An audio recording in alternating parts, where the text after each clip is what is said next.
In this video, we will introduce Checkbox Part 1.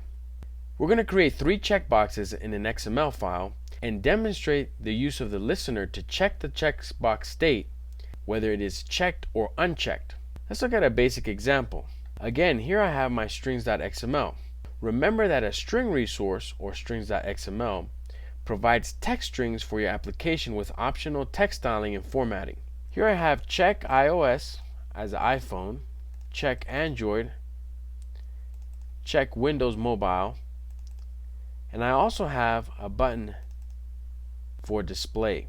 Now let's define our checkboxes in our main.xml.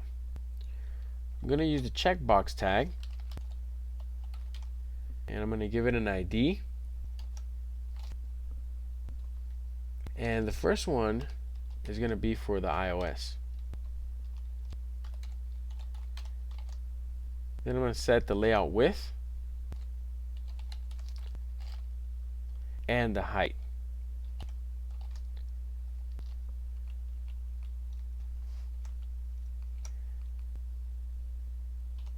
And finally, I'm going to tie in the string value to our text value.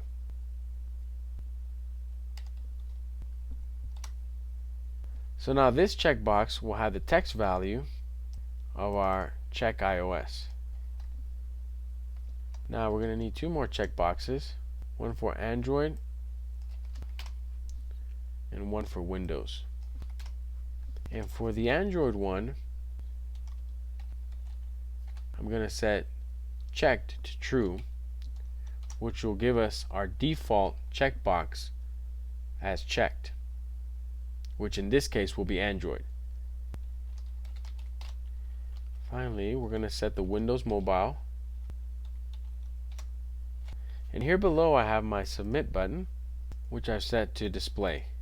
So we have our string resources for our checkbox, and we also have the checkbox definitions. This concludes our discussion of Checkbox Part 1.